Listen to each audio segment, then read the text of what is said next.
Welcome back. Welcome back. We're here. And we've hit 100 subscribers. I'm going to go straight into it. 100 subscribers. The Cheers podcast to that, is going mate. well. Cheers. So we thought we'd have some beers. We thought there's no way better to celebrate 100 subscribers than a few beers after a long day Cheers of to work. everybody. Thank you for all your support. And we're going to keep on putting out that content. There's so many ATP events on this week. But more about the podcast itself. I feel like now finally we're getting somewhere with it. Like we've got we've got a better structure. I'm happy with the progress. There's people interacting with us. Yeah. Granted, there's a few people who don't like my opinions. That's fine. We've all got a different opinion. Well, I don't like your opinion. No, he doesn't particularly like them, but he didn't voice it enough last episode. But we just appreciate all your support, honestly. It's been amazing. Whether you like what we're saying or if you dislike what we're saying, thanks so much for watching the episodes, and thanks so much for just engaging and giving us your views, because it's always great to see. Well, there's fans of everybody out there. It's nice to hear other people's views. I'm sick of just his one. I'm sick of just his one. So I love hearing other people's views. And not just that, we're all united by one thing. We all like tennis. That's it. We love it. Yeah, we love it. We breathe it. Everything. We're just t-shirts. Eat, sleep, tennis, repeat. I'm starting today. Goat chat. Oh, was that English? Interested to find out, because we've had so much. Goat chat. Yeah, because we've had so much controversy over the past few days after our last podcast, after some of the comments you were saying about Novak Djokovic. Yeah. There seems to be quite a strong fan base out there for Novak, which disagrees with your views. And probably they can see him, he's going to be the one probably to overtake Rafa and Federer. But that's why we're here to discuss it. That's an opinion, though, isn't it? Like, it is. I want to just clarify my views on the issue. I have a lot of respect for Djokovic. And I just honestly, seriously now, and I hold him in very high regard. Obviously, because I'm not stupid. The guy's incredible. He's a champion, mate. He is one of the best players in the world, if not the best. Oh, he is number one.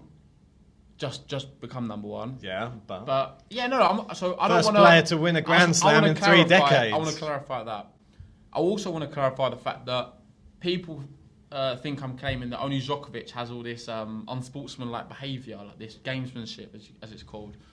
I would like to clarify the fact that there's loads of other players who do that, including Nadal, including Federer. It's throughout the whole game. It's part of the sport. And you're never going to lose that. In football, you see people diving all the time. It's just part of the game. But I think one thing that has caused the uproar is the fact that we've only been going for 7 episodes, so we've only covered the Australian Open. And it just so happened that Djokovic made the final, and then he was doing something controversial in the final. Yeah. So that's made the headlines. If Rafa's, he smacked a ball girl in the face with a tennis ball. Yeah. That was bad, but he said sorry, and that even gets him on side a bit more, I think. Yeah, but even with Rafa, but come on, that's an accidental thing. I don't think you can really include that in this issue. I'm joking. Yeah, I'm that's joking. more... but he said stuff to the umpire, and so did Federer in the same tournament. Mate, most tennis players have, to be fair. Yeah, but Djokovic, he made the final. He already has the persona where he has almost like he has to do 10 times better than Federer and Nadal to get the respect that they get. That's the problem with his career, really. But there's something interesting that I heard on actually another great tennis podcast, which is the Coffee Break Tennis. He was pointing out that now Djokovic has probably become the most mentally strong tennis player there is. Would you say he was before? He said that, no, because he said that there's three people that people want to win at Grand Slams. They want Federer to win, Nadal to win, and everyone who's playing Djokovic. Yeah. That's a common thing. So I think credit where credit's due to Coffee Break Tennis, some great stat. Yeah, no, it's kind of true, but I don't want to come on here right now and become across as someone who's like, he's going to go back on his opinion now, because I still stand with what I said. I just don't feel like it come across maybe in the right way. What I want to emphasise is the fact that in that final, the game we was reviewing, I felt personally, and I know a lot of other people shared the same view as me, that it was teams to lose rather than Djokovic's to win. So do you think that there was a stage in that match? There was a stage in that match where Team was completely dominating, and because of the pressure of the situation, was unable to continue at that level. Yeah. Which is, at the end of the day, I know what you're going to say, that's all part of the game. So No, Djokovic makes him a better player if he's able to deal with the mental aspect of it. But I don't think it was just the mental aspect. It was very much like he gave room for Djokovic to come back into that game. He was way on top. Yeah, but was that because of Djokovic's tactics, or was it because he just wasn't prepared? Was it because Djokovic took a medical timeout, or was it because I would say that it might have taken a little impact, but I don't think that was the main thing. Because if you look back at the match before against Rafael Nadal, Team he won it, but he could have won it more convincingly than he did. He won it on 3 tie breaks. I think he would have won it more convincingly if he just played his game how he can do it without bottling moments. He double faulted in crucial moments. The only reason he really won that match, I hate to say it was very even affair. 50-50, it could have gone either way. However, he got very lucky. Well, lucky, I don't know. It's hard to say in tennis because are you really lucky if you just about hit the net and it goes over? It's tie breaks, isn't it? You could say it's a good shot. You just hit it just a little high enough. But it was very fine margins. That's the point I want to sort of emphasise. So on that basis, I feel like if he was able to produce at the level we did in the first 3 sets, even the set he lost against Djokovic, I feel like he would have then won. And he would have been in a different situation. I'd like to backtrack on my comment from the last one when we were speaking about him having the extra day's rest, and actually he was playing against Nadal and in a very hard fought match, whereas Djokovic just played an injured Federer and cruised through in an easy 3 sets. Djokovic was playing in about 50% against Federer.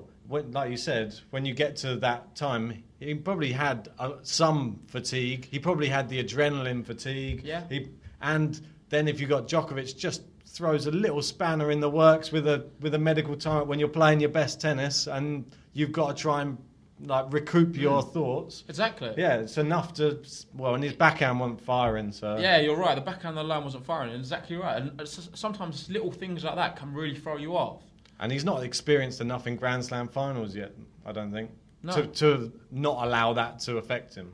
I agree, yeah. Yeah, so, well, Djokovic definitely in the running for the GOAT title, and as I've already said on many other podcasts, I think that he'll probably take Wimbledon and the US Open and the Australian Open this year.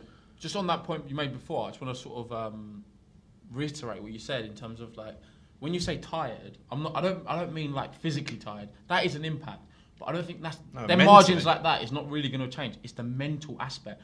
Them 4 sets against Nadal, 3 of which were on tie breaks, like I've said, that was mentally draining for him. So to then come back out and then play again the next day without much rest to really recover, sort of get a game plan back in his head, is challenging. Do you not think? However, he started off brilliantly. It didn't seem to affect him. However, he did falter as it went on. So was that to do with mentally being tired, or was it the fact that he's unable to rise to the big occasions? Well, probably he's unable to rise to the big occasions yet, I think. You say yet though, but he's not. He's close. If you look at the great players in the game, all of them were able to rise at the big occasions when they was young. I said last time. The team's not exactly old, but by now, by the level he's at now, where the way he's been competing for ages at the top level. At what level is it where he's never gonna? He's just one of them could have been. Do you think he's going to be another Murray or a Stan Wawrinka? Because he has a similar game to a No, Wawrinka. them two is different. They've actually been there. They've won stuff. But you say, no, I know what you're saying. You could have a good point. Team could be like someone like that. Well, someone on the outskirts. 4 slams. Not even maybe. Well, it depends when they retire. The big 3. No, I think you're giving him a bit of a hard ride there. I think he definitely has some slams in him. He's just had 2 brutal finals, which he's only just lost in. Ability-wise, he has more than a few slams in him. Yeah. He could be the guy who's able to do it because his ability is one of the best in tennis right now. I would couple him with the likes of Tsitsipas, Medvedev, Zverev. He's in that same. He's probably. I would put him at the top of that pile as the next best. Yeah. However, is he able to do it mentally? Is the question. He could be playing against worse opposition than Djokovic. He gets away with that because it's Djokovic. Djokovic is like you say. I don't have this hatred towards Djokovic. He is the best player in the world in that discussion. 100%. So it's not the worst thing in the world for him to be losing against Djokovic. I'm not saying that. But is he able to do it because of the occasion? If he played someone worse off and it was in the final, is he able to do it or would he crumble under the pressure? So if he got to a final of a slam against Zverev, who would have the mental edge? Well, I think teams prove he keeps losing these crucial moments. Yeah, but I am a massive team fan. You're playing against people in the two mentally strongest tennis players on the tour in Rafa and Djokovic. Yeah, it's true. Like Djokovic is all he's faced is criticism from the media, from the fans, all of his career. It is hard, and he's had to come through that. And if anything, if things go bad for him and no one's on his side, he can come out and win. Whereas I don't know if the other top players have that in their locker. If things start going bad, everyone is already cheering for him. They've always got people cheering for him. No, I understand. People cheer for Team. I think he's going to be another one like your Rafa or like your Roger. He's a big fan favourite. I mean, he's a very likeable character, and he's got the game to back it up. It's just, does he have that extra edge? He's got a good personality as well. Yeah, I think that people like that. People like the person, he's not good. just a tennis player. No, he's a good character. But yeah, I do want to make sure that nice haircut. great haircut. He's inspired this one.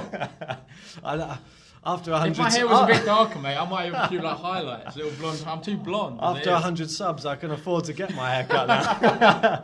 So you might see a nice clean shave on the next. You need that beard sort of trimmed down. Oh, up. mate, I might get it trimmed down. You never know.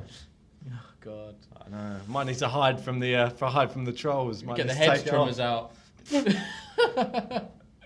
Need more than a razor for that beard. But but even though we're talking about this, though, we still, again, we've had a whole conversation there, and not once have we said the word Federer.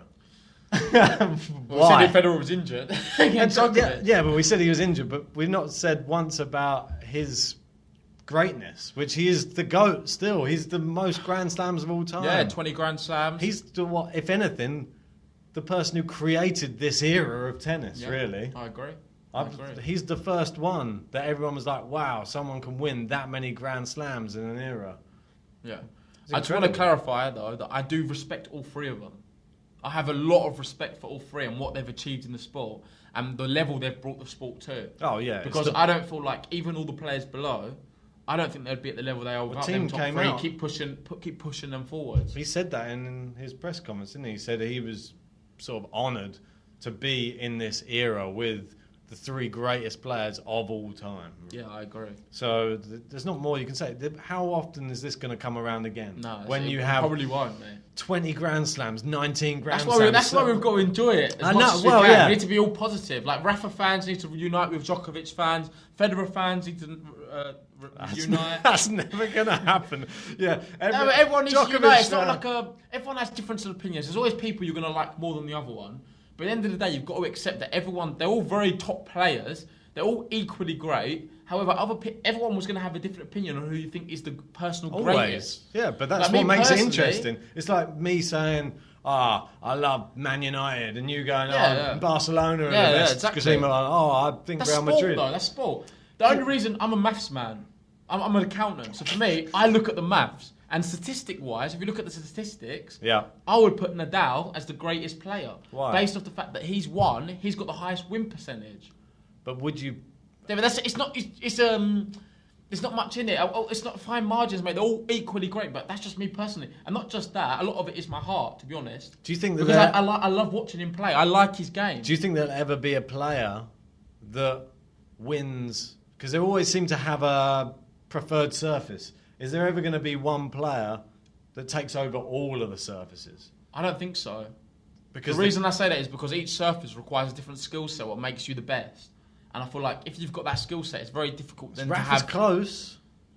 He's won Wimbledon, what? How many times? Rafa's not so good on the grass. No, he's not so good. But when he broke through and he had them wins in Wimbledon against... they were probably an epic final. Probably the best finals you've ever seen. Yeah, but... I think I was even rooting for Federer in those finals. He was the GOAT. Yeah, let's focus on Federer anyway. So he's come out recently in an interview and said that he's still able at his age to be winning Grand Slams. And this year he feels confident that he's going to be able to do it. What do you That's think? just been reinforced by Pat Cash, was it? Yeah. What do you think? Do you think that's realistic? Yeah, I don't see why not, mate. Like, he's got the game, obviously. He's been around. He's experienced. And sometimes, like we've seen, it's not necessarily always the best player who wins. It's who can handle the situation. Not just that, it's also coupled by a bit of luck, who you've got in the draw. Yep. And who gets knocked out before you meet them. Exactly. So I think he's fine as long as he doesn't meet maybe Rafa or Djokovic, before the final. You say that, but last year he beat Rafael Nadal in the semi-finals of Wimbledon. Yeah, but I'm just not convinced by his... Wimbledon, fair enough. But on the hard court, for some reason, after this tournament, I'm not convinced. But to be honest, we're kind of moving away now from the hard court. We are. We're going into clay court season. We're going... clay court, yeah. Yeah, exactly. We're going into the clay court. His worst one. So he sort of disappears from the picture a little bit when it comes to the French Open, which is sad. However, when he says that, though, that he's still able to win a Grand Slam, what do you honestly think? Because I'm going to put it out there now on record. He definitely has the ability. Definitely. There's no doubt. He got to what? He got to the semi-final again. There's no doubt that he has the ability. Yeah, of course. But he was injured. People are stupid. If you're going to write Federer off, you're stupid. You didn't get to sit... And you saw, injured, he still was 4-1 up in the first set against Djokovic, even with a bad back and whatever other ailment. You probably don't even get to hear.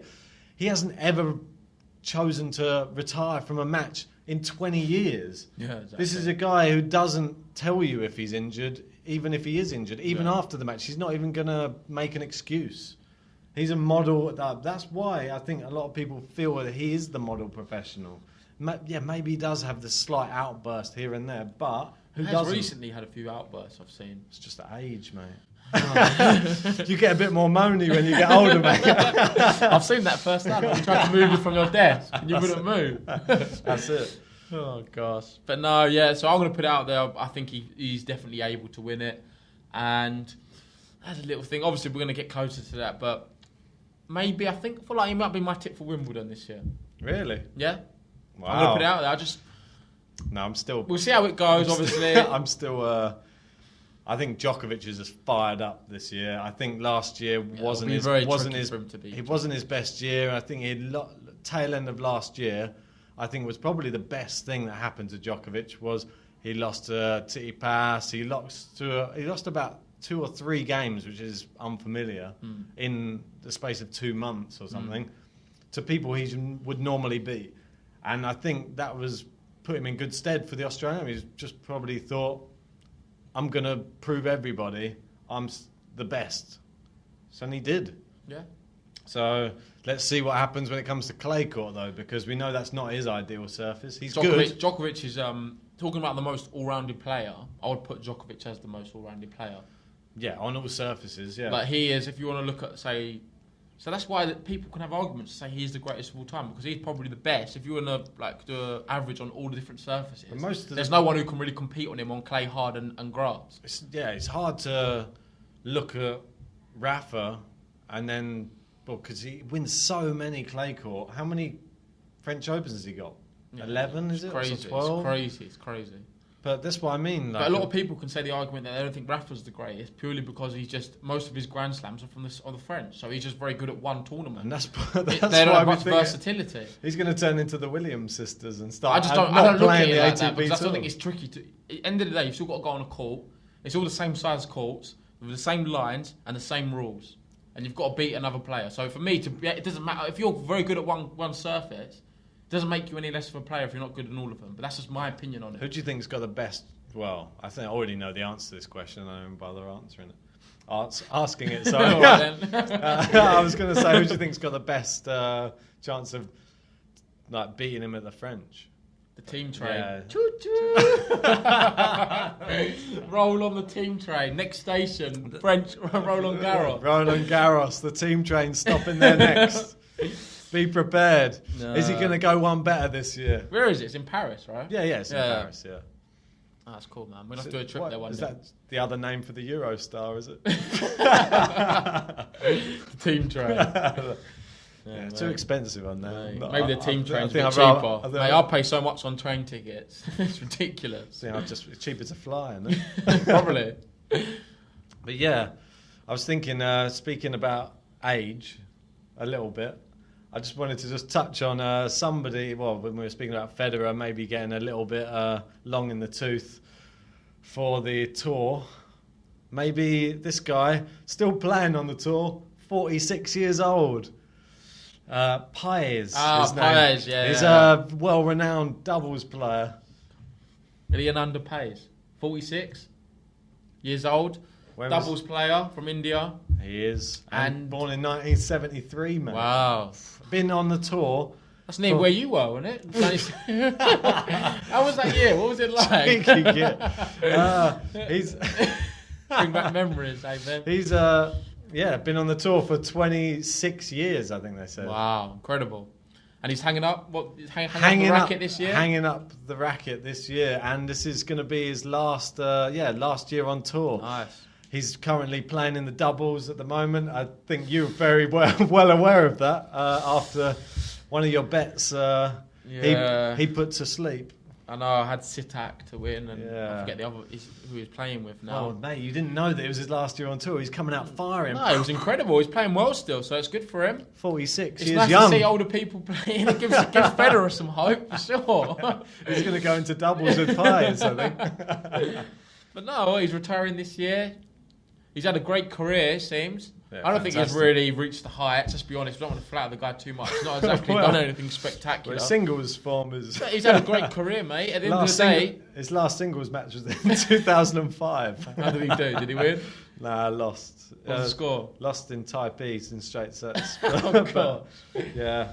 Maybe singles wasn't for him. But at the end of the day, we put a lot of respect on what he's done. He's had a great career. For sure. And he's probably had a better career than we've had, mate. We've just been doing accounting. Here's to your career. So, yeah, to Paes. To Paes. On, mate. Oh, I didn't even drink. Move away from him. Move away from Paes. Come on. Let's talk about the ATP tournaments. The ATP tournaments. Suddenly, the Grand Slam's over. There's 3 ATP Tour tournaments on at the same time. You don't even know which one to watch. We got Argentina. We got India. Cordoba, Pune. We got France. Montpellier. Correct. So we got Pune, Cordoba. Montpellier. And I would like to say a little shout out to one of the people in the comment, one of our fans, Maddie Singh. Thank you for your comment. And just because the Australian Open's over, we're still here. We're not giving up. We've still got plenty of content. Yeah. And we've got them 3 tournaments of Ben's just discussed. Where do you want to begin with it? It's been quite good. I've been watching more of the Cordoba, the clay court one. That's probably because I enjoy the clay more. Why that one more? I've just enjoyed it. I've been watching a bit of... I've not really been watching it because they don't have the streams up. But I've been seeing some highlights online. Well, and one like big result. Wow. I don't want to go straight to that, but Verdasco went nuts. Say it. Yeah, Verdasco's got... He lost, went out. Who did he lose for to? For a bit of a temper. He lost to Berner, was it? Yeah. To Berner. Yeah. He's a good, big challenger player who was on the radar a lot last year, winning a lot of challenger. To Berner, really good player on the clay. Yeah, he can compete. So, keep an eye out for him. He's just obviously beating Verdasco. Verdasco was fuming on the court. Verdasco's 49th in the world, I believe. Yeah, and so I think it's an incredible achievement for Taberna. I always like to back him, but Verdasco I thought was one step too far. But well done to him. No, it was a really good game. And another one who we spoke about on previous episodes is Moutet. He's back on the clay. Yeah, Moutet. And he's firing as well. I didn't even realise he was that good on the clay. No, he's good. He beat Pella in the French Open last year, 3-1. Wow. I remember it. It was a bit of a shock. It was a bit of a shock result, and it really projected Moutet onto the scene. Like, he'd become more on my radar after watching him do that, because I thought on clay, Pella, Grand Slam, I didn't see him coming close to him. So to see him beat him 3-1, it was quite convincing. I remember in the next round, I think he took the other guy. I think he lost in 5 sets, but he's a very good player. We spoke about him before, young player. In fact, probably clay's one of his best surfaces. So I didn't look out for him soon. I knew he was playing so well on hard court that I didn't even realise. Very versatile and only young as well. French guy, about 21, I believe, or something like that. Well, I wanted to bring up another one of your favourites that just had a stormer. Wow. Like, played against Sonego in the first round. Here's to you, Attila Balazs. Attila Balazs. Attila Balazs. Great, and in the ATP again this year. He had a hard fight through a lot of challenges last year. The guy from Hungary, we've spoken about him a few times already on the previous pods. Well, he's arguably our favourite player. Yeah, could definitely, you say that? Yeah, like he's been a guy like a lot of you may not know who he is, but we're very Hungarian fan. I don't know how to phrase fanboy. it. You're a bit of a fanboy, I think, is the. We're like, for Justin Bieber believers, we are something with Attila. Balazs. We're Balazs. That's it. We are big Balazs. the Balazs. We love him. He's a great Mate, player. What a player. We love the fact that when you watch his games, there's always a good atmosphere. He always brings like a crowd. Those fan base, they follow him everywhere. Wherever he is in the world, you see like a group of people always cheering him on. And obviously he has the game to go with it. And he's incredible. He's beat some really top players last year. He's if you look trying at to break into the top 100. Is he in the top 100 yet? I think he's like 108, mate. 108, Look at his recent form, though. Like, he just... if I just pull it up here, he just won 6 games on the bounce before he was injured against Robin Haas. Unfortunately, he had to back out due to injury, but then comes into the ATP event. Wow. Yeah. And wins again. He's obviously back to full fitness. Underdog as well, because he didn't play. The guy who played was very good. Oh yeah, Sonego. Lorenzo Sonego. No mug, is he? Really good player. He's a big hope in Italy. He's a good player. I think he played against. I think he come against Djokovic, in Roland Garros last year, and Djokovic beat him, but it was. Maybe Sonego took a set off him, I believe. Sonego is a very good player. And Sonego's a really good player. Hard as his surface. Well, you got to remember, he's 52 in the world, so he's not... he's no mug, I'll keep saying it. So, for somebody who's outside the top 100 to take that scalp, I'm very impressed by Attila, and especially... And he did it quite comfortably as well, 2-0. Maybe we'll get Attila on the podcast at some point. Hopefully we can get him on before he gets... We did say we want to go to a challenger where Attila is, just so we can just have Hungarian flags. Tickets to Budapest are already booked, mate. Yeah, a few other people... So while we're talking about the tournament, though, should we just give our picks? Who do you think is going to win? Yeah, so who's your pick for the Cordoba? As much as I would love to say Attila, I'm going to be more realistic, because I've had enough you keep being right. I've had enough you keep being right. You got Sophia Kenin. I don't know how you managed to pull that one out your hat. Wow. So I'm going to be a bit more strategic with this pick, and I'm going to go with Diego Schwartzman. There's a surprise. One of his favourite players on tour. He's number 1 seed, and it's a very safe It's a safe bet, but I just think he's... the game I saw from him in 2019 was incredible. Like the way he played, he was very good. He's back. He's up to 15. Great. He's up to 15 in the world now. Yeah, so. No, he's been great for some time, but he had a brilliant 2019. He's just great until he comes up against someone like Djokovic, and then it's just it's a shame he can't compete with the top ones. But I don't want to say he's got a brilliant career, mate. He's a small guy, but he's able to. I was going to say, for a small guy, he doesn't come up short too often.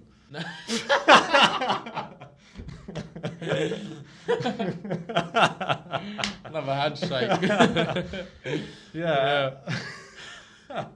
Anyway, my selection. The problem is with him, he's not really reached the heights as of yet. Maybe one day. But my selection, I'm going to stick on the bandwagon. I want Attila to come on, smash him out the water. Pick, is he? Be on it. He's my pick. 108 in the world. Who's he got next? You know, Christian Garin. I'll tell you. Garin. Not Can't on the work clay, out which one's going to turn up. Not on the clay. He's not. He went in 20 games. I think he won 17 of them. Now Garin's a top player. And He's a top player. I think that could be a bit too far for him. But it depends how Garin's not played on clay yet. So I'd be interested to see how he gets into it. And Tilla's already had that game in the bag. Interesting to see. He's played. His last clay match was in July last year, and he lost 2-0 to Rublev. He lost then before that 2-0 to Chardy. Then he lost 3-0 in the match before that. So he hasn't won a set in his last 3 clay court matches. Yeah, if you scroll down there, you'll see his form. Well, he beat Riley Opelka on clay, so that's no. Yeah, the servers gets neutralised a little bit on the clay. It doesn't really bounce. And then before that, he lost on clay to Taro Daniel. So, and back then Taro wasn't really a big name. No, it'd be a great match. I'd love to see Attila win. Of course you would. Attila Schwartzman final, and then Schwartzman to win in the final set. Perfect. Job done. Well, yeah. So yeah, we've given those as our selections for Cordoba. that tournament. Let's have a look at. Quickly move on to Pune. Ooh, the Pune. The Pune. We love a bit of Pune, don't we, on this podcast? Tennis in Pune. Okay. Right. So, give us should we have a little quick rundown of just what's happened in Pune? Yeah, sure. Have a little look. What's happened in Pune? Some of the biggest, upsets. It's not the biggest draw, really. I don't think the big players haven't really entered yet into the draw. I think a lot of them are in France, to be honest. Yeah, a lot of them are in France and in a lot of them come back to Europe. I feel like if you're any good, you stay in. You go to Argentina if you're any good, or if you're any good, you go to Montpellier. Well, we've got Pune's like it's like a second tier ATP. I'm man. actually quite surprised. Benoit Paes there. Paes Go on, in Benoit. We love a bit of Benoit Paes on there. Yeah, you sucked the Benoit Paes in the Pune. Benoit Paes. He was saying he loved the Pune in Australia, but anyway, Benoit Paes. He's the top seed. He's up against Marcora in the next round. Good player. Yeah, there's a player up against an Indian player. It's Guneshwaran, who's quite a good Indian hopeful. Really he's up against the Monsoon, Kwon Soon. Yeah, Kwon Soon. He's an incredible player, really. He's just really come to life on hard court in the past, 6 months to a year. Yeah. And he's really come on the radar. Even did all right at Wimbledon. He took I think he took one set of Karen Kachanov. Did indeed, yeah. And he had a few different breakpoint opportunities against him in the match, but I think Karen's class sort of come through. Yeah. Wasn't able to do it. It took him to a tiebreak in the fourth, I think, as well. Yeah. So it took a set he's a good player, yeah. But what about other results? Like, what's happened? Who's been winning? Who's through already? Well, I wanted to give my selection before I tell you the results, before it makes me look biased. One player I've been following since the Australian Open. Be honest, though, would you have picked him before the results? Yeah, but you've seen I've been telling you fair enough. in my picks so far. So before anything, you'd have gone for this guy? I would have gone for Ivashka. Yeah, that's true. And yeah. he only lost 3-2 to Kevin Anderson in... And it was a super breaker. It was one of the 10. It was in the fifth set, and it was the tie break to 10, and it was just very close. Yeah. There wasn't much in it.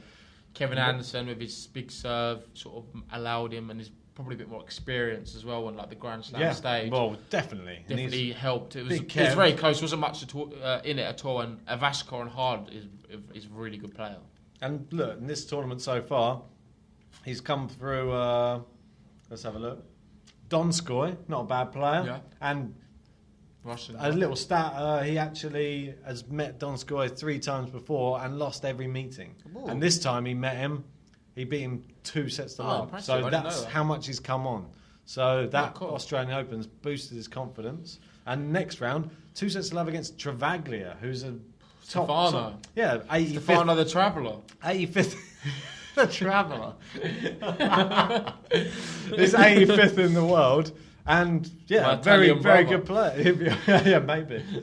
You never know. So now he's up. Travelling. I've lost him. You have, but you haven't lost him because he's still here. Well, oh no, he's out. He's lost. Yeah, he's lost. He's in India somewhere. So Ivashka's your pick. Yeah, he's up against Vesely next. I'm going to go with one of our favourites again, the Kwon Soon. Oh, I love the Kwon Soon. And I think he has the game to be able to do it. Whether he's able to is another question, but however, he's my tip to win the Pune. Moving on. Montpellier. For me, Montpellier, my tip to win that is... Well, just talk about some results first. Okay. Because I just want to get into the mood a bit before I say my result. Like who I think is going to win. Well, I think we're probably going to cover a couple of L's of the week within this tournament, unfortunately. Who's the top seed? Is it Goffin? The top seed is... Let me just bring up the draw for you. Goffin must be up, so I know he's playing. Monfils. Oh, Monfils. So Goffin's second, right? Goffin is, second. Yeah, them two obviously are top players. But for me, I think I know who it is. Goffin is up against Bublik. We've got Felix up against Herbert. Wow, it's a really good matchup. They're both two promising young players. Vasek Pospisil up against Denis Shapovalov. Wow, the Canadians. This is a good tournament. We've got Mikhail Weimer against Krajinovic. Yeah. Another great clash. Brilliant. We've got Barrère against Grigor Dimitrov. Ooh. And then we've got The Rus. The Wow. Rus is on fire. He's up against Gombos. He's mate. the most famous man in Finland, Yeah. aside from Phuket. Who? Phuket. Oh, I thought you said Putin. Do you know Phuket? I thought he's Do you know Russian, who mate. Phuket is? Phuket. Plays for Norwich. He's a striker. Oh, mate. No, Pookie's Sorry, famous, mate. But I'm too focused on tennis, mate, to bother with They Norwich. know about Pookie as well. But Anyway. Rusevori is incredible. And then we've got Monfils versus Manarino. Manarino. Get it Manarino. right. Yeah, so who do you reckon your pick is for that? I think if Goffin hits form and he plays at the level he was at a lot of last year, I feel like he is the one to beat. Okay. Monfils has the edge in terms of the fact that it's in France. However, saying all of that, I'm going to go with Gregor Dimitrov. Ooh, the Bulgarian. And not because of his fashion sense. Ah, well, he was wearing pyjamas in the last It wasn't match. pyjamas, it was a tracksuit, mate. I liked it. It was a nice tracksuit. As long as was trying to impress Sharapova Sharapova. isn't there in the sidelines, he won't have to worry so much about what he's wearing. Nah, for me, I'll go for Dimitrov. I think he's had a few spectacular results last year on hard. Who did he beat? He beat Federer, did he? At Yeah, one point? well, he beat Federer in 5 sets, wasn't it? Yeah, in and the he won. US. Yeah, exactly. Yeah, and he's had a good he's had a good few matches of late. I think he had the best Australian Open. No, he didn't. But he's got the ability, and I would love to see him start firing. And I feel like this tournament for him is a perfect opportunity to start 2020 with a bang. Yeah. And for me, he's going to be my tip to win. So I think my pick is going to be Denis Shapovalov. Oh, good If he pick. can get past Vasek Pospisil, very tough opponent. 2 Canadians. Just bring that form back from last year. Like, we saw the best of Shapovalov last year. This Australian Open was not you. So let's just bring back the real Shapovalov. Yeah, he had a hard draw, I feel. His first match was against a good opponent, right? Who did he lose to? Martin Fuchs. Martin. Yeah, that's what I'm saying. Martin's a good player. Yeah, like, but come on. He should be winning that, yeah. We touted Shapovalov above Martin. Funny enough, he had a brilliant year last year. He's 16 in the world. Have you seen he's got his a new trainer from last year? A new coach? No trainers. No, I meant coach. He's got a new coach. Yeah. Seen that? No, I haven't seen it. So he had a new coach last year, and since then he's really progressed his game. Good. In an interview, he doesn't want. It's very weird, actually. He's not trying to he's trying to make it like the coach is not taking all the effort. He wants like all the praise. Yeah. He's saying that a lot of it is down to his hard work and effort he's done on the court, and a lot of the time it's down to him. However, clearly this coach has installed something positive in him, because he keeps trying to. He's come out and said that Shapovalov is someone who wants to always learn. He's someone very hungry, and he loves to try new different shots, not just all the same sort of stuff. His backhand. You love a backhand. He's a brilliant player. I think it's a good pick for you to make, because I feel like he's got the ability to do it. He's got so much ability, and that's why it was so frustrating just to see him not go out feebly, but Martin, I didn't expect. He's normally like a percentage tennis player who, if you've got a power player or someone who pushes you around the court, he can't keep up with them. Agreed, yeah. But he was able to do it. Martin's had a great 2020, mate. He had a very good 2020, and I think he just did super well. He took a set off Federer as well. So, let's forget about the last 3 sets of that. But he's still the opening match. Well, the opening sets rather of that match. It's really promising to see from him. Yeah, he was very good. So that's your pick. So just to clarify, who you got for Montpellier? Shapovalov, and I've got Dimitrov. Come on, get your form back. Yeah, but there's another player, another young player, who's not. He's had a very similar sort of vein of form as him. Go on. Yannick Sinner, the Italian. All the hope in the world. He played the next gen tournament last year. Ginger was Italian. Incredible. The ginger Italian. The Paul Scholes from Italy. But no, he's been in a crazy, ridiculous form. I think he won an award for the breakthrough player of the year. Didn't he win the young? He won it, yeah. The young ATP. Exactly, with the likes of new generation. Alex de Minaur, one of the most hopeful players in the world right now. Yep, top 20. Yeah, and then there was a few others. Kesmanovic was in it. Ymer, or Weimar, I'm not sure how to say it. We'll find out at some point. Sinner, he's just had a bad year.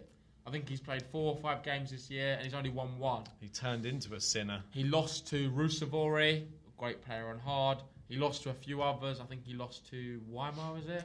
Well, just starting this tournament, and he's gone out in the first match against Weimar. Oh, yeah, to Mikhail. Weimar. Well, it's not a ridiculous... It's not a terrible thing. It's not the worst thing in the world. But Weimar, in his last match, he did lose in 5 sets to Karen Khachanov. yeah, and he's a top player, so... Very good. Weimar's a really good player, so it's not really bad. He's been playing top players, but I just feel like Sinner should have shown a bit more in them sort of games. And I think this leads us nice. Yeah, it leads us nicely on to who is our L of the week. Oh, I think it's a bit much to give it to Sinner, because at the end of the day, he's been playing top opposition. He's been losing against really top players. All right. So for me, the L of the week, I'm going to give to Popperin. First round of Montpellier, he played against Mannarino. Mannarino's a top player, but he's not been playing much. The form before was not very good, and yet he lost the match 6-0. He then won the second set, 7-6, took it to a tiebreak and just about snatched it. You think, he might come back now. Maybe it's a bit of a slow start. I'm not sure what happened to him. Australian Open was a bit disappointing for him. Being his home thing. Third set, lost 6-0 again. I think it was still hungry. It wasn't filled from the first bagel. He wanted another bagel. He got 2 bagels, that's for sure. So for me, Alexei Popperin, you are the L of the week for me. For me, wow, there's a couple of entries. I don't know which one to pick between. We're taking off Tsitsipas, but release him from that burden. He's been carrying that There's cross one for guy, too long. I don't know if this guy really deserves it. I feel like he's been in such bad form over the past 6 months anyway. I feel like I'm kicking him while he's down. I don't really want to... Thomas Fabiano. What's he up to? 6-3, 6-0. Mate, since Wimbledon, he's struggled. He's not been winning many games. 6-3, 6-0 against Sagita.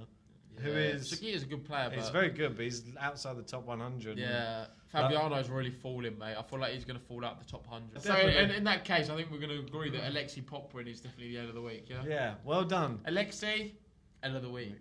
Need to improve, mate, because Tsitsipas has lost that title, but to lose 6-0 when you've got the ability to win 7-6 in a set, I don't care what the excuse is, it's just not good enough. Double bagel. How's that a bagel, mate? It looks like you were Harry Potter or something. We'll wrap it up there. I think we've covered everything. I think we have. Yeah. Yeah, right. Anyway, I hope you enjoyed the episode. Yeah, cheers. It's been a pleasure. Thanks again for all of the subscribers, all of the followers, everybody on Twitter, everybody sharing it, our stuff, everybody commenting on our stuff. Just keep doing it. Yeah, we're really enjoying what we're doing. It's only going to grow. We're really enjoying it. We really appreciate all your support. Just keep trying to share it and just promoting us and just liking it and just commenting and just tell us your opinion. Even if you don't like it, I don't mind. Just share it. Tell me I'm an idiot. Tell him he's an idiot. Yeah, tell us. It's fine. Just if you don't agree, that's when we definitely want to hear from you. That's fine. Yeah, for sure. It's been a great one. We'll be back. I'm going on holiday now, so we'll be back after my holiday. Where are you going? Just going to Italy for a bit. See some family. See some clay court. Just catch up with Berrettini, see how he's doing. I think he's in London, mate, at the moment. I saw him on Instagram the other day at some I'm not surprised. Some Italian restaurant owner really? was there arm in arm with him on Insta. Who was? Berrettini. With who? Don't know, some restaurant in North London. Nice. No, South London, sorry. It doesn't really matter. Thanks for listening again. Thanks been brilliant. Watching. I've enjoyed it. Cheers, Ben. Cheers. See Here's you to on the the next next 100. Peace.